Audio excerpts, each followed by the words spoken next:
ছোটবেলায় মা যখন পড়াতে বসতো, মনা কালকে তোর অঙ্ক পরীক্ষা না?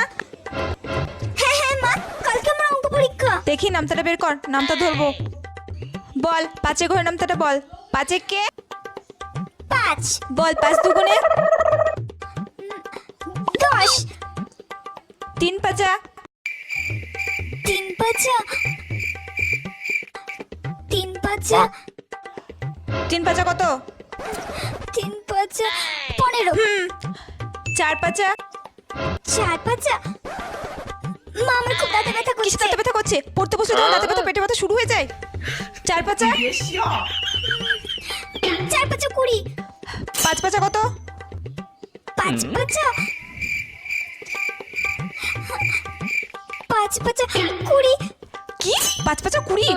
4 পাঁচা যদি 20 হয় তাহলে 5 পাঁচা 20। আর তুই পরীক্ষা থেকে কি লিখবি? এত পড়িয়ে তুই